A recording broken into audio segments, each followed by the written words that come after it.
Hello everyone and welcome to another video. Today I'd like to introduce you to Ojo Aldu, who also likes to be known as Andrea Max.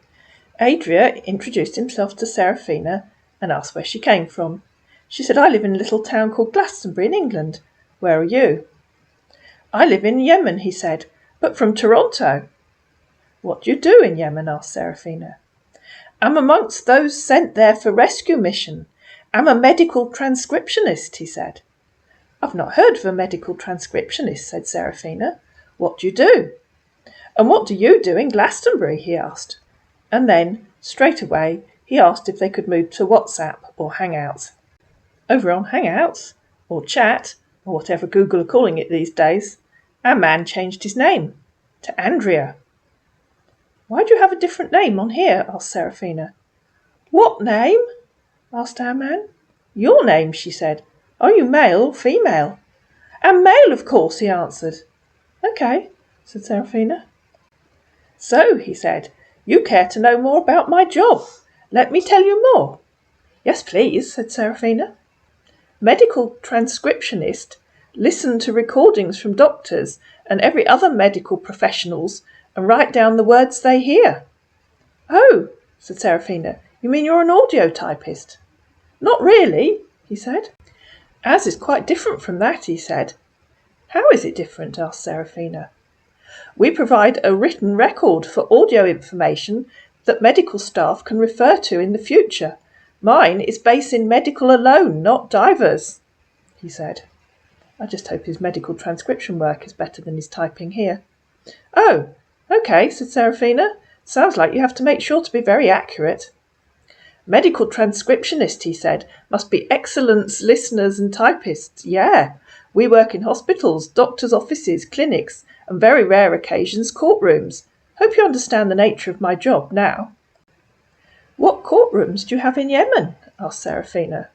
To which our man replied, "Please, there's a need for my attention now. I'll get back to you shortly."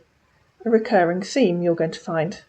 "I would love to know you more, if you don't really mind," he said later. "May I ask how old you are?" asked Serafina. "Okay," he said. "I'm 56 years." "I'm 55, said Serafina. "We're almost the same age."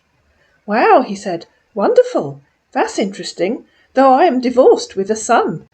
"My partner and I split up 3 years ago," said Serafina. "I have a grown-up daughter who's been living in India with her boyfriend." "Oh," he said. "So sorry for the divorce. But what really happened?" "We weren't actually married," said Serafina, "and I don't really think that what happened is any of your business." "So," he continued, "what do you do?" "I'm a spiritual lady," said Serafina. "I work to bring peace and harmony to people's lives. It's a gift I've had since I was a child." "That's so unique and divine," he said. "Nice one." "So how is Glastonbury, my dear friend?" he asked. "I love it," said Serafina. "It's quite an unusual little town, really. We have lots of old buildings and a ruined abbey, which is one of my favourite places to go and meditate." "That's so nice," he said. "And of course," continued Serafina, "we have lots of shops selling herbs and candles and spells." Serafina asked him how long he'd been in Yemen. He said, "I've been in Yemen for 3 years and 6 months now." "You must miss your son," said Serafina. "How old is he?" "And I look forward to receive my retirement as soon as possible," he said. "Due to virus here, everything has been working slowly. I actually hope to receive response soon, though." "You can retire at 56, said Serafina. "Yes, I really miss my son. He's 13 years old," he added. "I'm sure you do," said Serafina. "It must be hard being away from him." "Yes, it's really hard," he said. "Sorry, my attention is needed again." He came back a bit later. "I've just had dinner," said Serafina. "How come you can retire at 56? I don't think I could afford to retire. Not that I want to. I love my clients." "Just needed to rest and start up my own business," he said. "Do you know much about Yemen?" "Good. And what was your dinner?" "No, I don't," she said. "I'd love to, though," referring to, "Do you know much about Yemen? I'm always fascinated by different countries." "It was a vegetable casserole," she said. "Okay," he said. "What if you read more about it? I mean Yemen. It's a war zone, deserted area." Remember that for a little bit later. "The whole of Yemen?" asked Serafina. Not all, though, but majority, he said. That's very sad, said Seraphina. I will light some of my special candles for all its citizens. It's a very ancient place, isn't it? Yes, it is, he said. That's why we don't often use phone there. No network as well. You don't use a phone because it's an ancient place, asked Seraphina. That doesn't make sense. We use phone, he said, but we're not too allowed to use it because of terrorist attack there. So to keep us active. And network isn't also there like normal places. And then, proving that he really is still a scammer. So, my friend, can I see a picture of you? I mean, your recent pics now. So she sent him her photo from Facebook. Wow, he said, you look so beautiful, like an actress. Very beautiful. Your husband is so unlucky to lose you. Thank you, she said. You're a flatterer. I'm not an actress. You're a lying toad, Seraphina. I wouldn't know where to start. A beautiful woman like you, he said. He wasn't my husband, said Seraphina. We weren't married. I know you aren't an actress, he said. Poor deluded fool. But I'm just saying the truth. You're very beautiful. I'm not flattering you. That's very sweet of you, said Seraphina. Thanks, dear. A woman like you deserves a caring and loving husband who treats you well. It would be nice to have a man again, said Seraphina. It's very quiet in my house now there's only me. And then he thought he'd send Seraphina a photo. That's me, he said. Nice, said Seraphina. When was that taken? On Tuesday, he said. You don't like it? I think she just told you it was nice. You told me all of Yemen was a war-torn country, she said. That photo must have been taken somewhere else. I said not all, but majority, he answered. OK, said Seraphina. Where's that? It looks lovely. Yes, he said. Same. Yemen. Followed by, please give me some time. My attention is needed. Several videos ago, I introduced you to my online researcher, Dr. Watson. I sent the photo to Dr. Watson and asked her where she thought it was taken. She recognised it. It's Lisbon, she said, coming back with a photo that proved that she was right. Followed by, can I have a pay rise? I'm thinking 200%. You really can't get the staff these days. So, he added a bit later, can I see a picture of your daughter? No, said Seraphina. She's an adult. I can't share her photo without her permission. All right, said our man. Do you have some sort of obsession with photos? Asked Seraphina. It's no problem. OK, he said. I can light one of my special candles to help relieve you of difficulties, she offered. That's so caring and loving of you, he said. Realising that he hadn't yet told the usual scammer sob story, our man thought he'd sneak it in little bits. My past marriage was actually a big regret, he said. I had a very rough marriage. I would have loved to have more children. You can't regret having your son, asked Seraphina. No, I can't regret having him at all. Does he live with your ex-wife? She asked. No, he said. Oh, asked Seraphina, where does he live? A place was provided for him in Toronto till I return, he said. I only see him once a while. I'm an orphan. He thought he'd add the rest of the sob story in there. He's all I have. Why can't he live with his mother? Asked Seraphina. And why on earth have you left him? You should be at home with him. If you've watched previous videos, you'll know that Seraphina isn't impressed by men who go off to war zones and leave their children in schools or with a nanny. I have nobody, just him, he said. And here is a war zone. I can't risk bringing my only child here. You see more reason why I want to retire early. I wouldn't expect you to bring a child to a war zone, said Seraphina, mistyping. I'd expect you not to go to one in the first place. You should be at home in Toronto, taking care of your son. That isn't a good reason to retire, unless you have lots of money. That's a good reason to keep working. Children are expensive. All just to make a good living for him, he said as well. His needs are already in place. Whoops, said Seraphina, realising what she'd mistyped. I wouldn't expect you to bring a child to a war zone. I was so cross with you, I mistyped it. OK, dear, he said. His needs are not in place, said Seraphina. A child needs his or her parents, not money. I understand you, dear, he said. The more reason I said I regretted marrying his mother. My spirit guide is coming through and telling me he is very unhappy, said Seraphina, and feels that neither of his parents love him. You regret marrying his mother because you want her to look after him while you swan off to Yemen. How selfish." "Not selfishness," he said.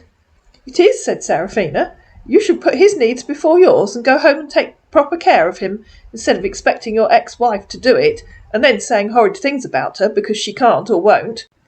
She can take good care of the children while I work for the family needs rather than him alone," he said. "You told me she wasn't looking after him," said Seraphina. "Yes," said our confused man. "So she isn't taking good care. Make up your mind. And how many children do you really have?" "You didn't understand me," he said.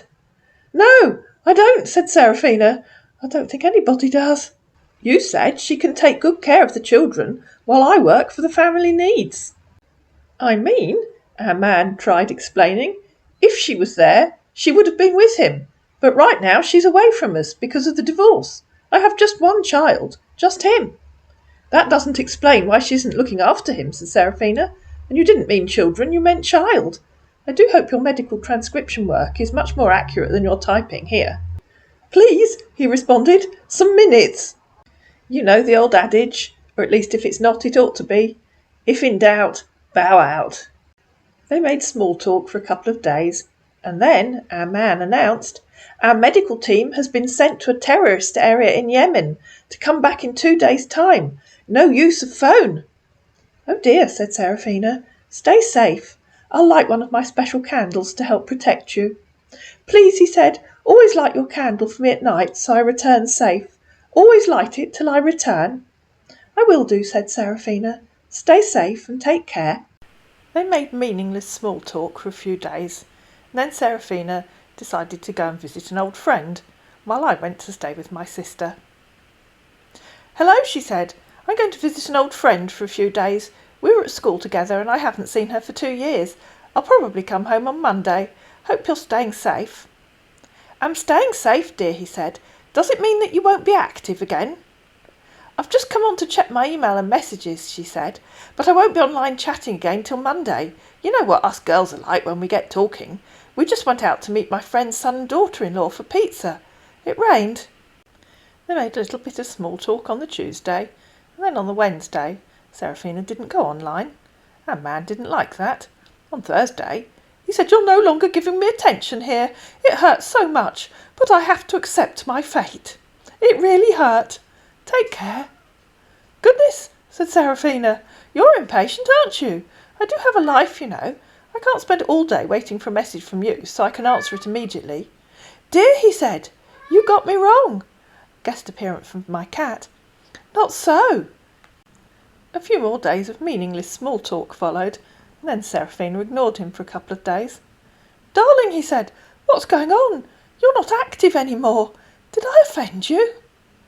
"I was having a couple of days of digital detox," she said. "I was meditating and didn't turn on the computer." "All right," he said. "No problem." "So, are you active now?" "Hi, yes, I'm here," said Seraphina on the Saturday evening. "A friend is staying for the weekend. I haven't seen her for a couple of years. How are you?" And then our man disappeared for a few days. The today, in that screenshot, is the following Wednesday, when our man reappeared and said, "I'm not fine at the moment." Oh dear, do you think that might be an expensive kind of not fine? "Nice to hear from you, sweetheart," he said. "I've been busy, tried to do what I can, but still in vain. My son contacted me and told me their practical examination is coming up very soon. Their teacher told them to pay the sum of $860 so that he can buy the materials that will be used for the practical examination. And he told me he's having $320 left with him. Right now, I can't even make a transfer from here. I'm feeling so sad about it. I'm really crazy about this crisis here." "Oh dear," said a rather unsympathetic Seraphina. "What's your son going to do? Maybe they'll let him pay in instalments if he explains." "Honey," he said, "I really don't want our son to fail his practical examination. I do know it's not your responsibility, but right now I can't get access to the bank from where I am now. But this is very urgent that my son needs it, so urgent, my love. Please, honey, I beg of you to help me out on this, and I promise to pay back. Are you there?" And now our man's going to start to struggle a bit. "Please help me out," he said. "I will surely pay back. I don't want him to fail his practical examination because he will feel so bad." "I suppose I could lend him the money," said Seraphina. "What exam is your son taking?" Our man went off to think about that for a while and came back and said, "My son is taking a theory practical examination." "What's a theory practical exam?" said Seraphina. "And what subject?" Our man disappeared again. "Sorry," he said, "I took time. I have to attend to a wounded soldier," which is interesting for a medical transcriptionist. "It's a vocational practical," he said. So it's now a vocational practical theory exam. "Yes," said Seraphina, "but you must know what subject it is, and what level is it?" "Physics," he said. "What level?" asked Seraphina. "And also computer." "Grade 10 examinations," he said. "I don't know what that means in the UK," replied Seraphina. "What would that be equivalent to?" "It's an exam to be taken before the final exam for college," he said. "Oh," said Seraphina. "Well, he doesn't have to take it now, does he?" Remember, he'd told her that his son was 13 years old. "Yes," he said. "They won't let him into college yet, will they?" said Seraphina. "It's an exam before the final exam leading to college," he said. "Are you doubting me?" We'll take a while to think about that, because at that point Seraphina lost interest and ghosted our man. I hope you found this video useful. If you did, please click the thumbs up button underneath. Please share it with your friends. Please subscribe to my channel, and I'll see you again in another video.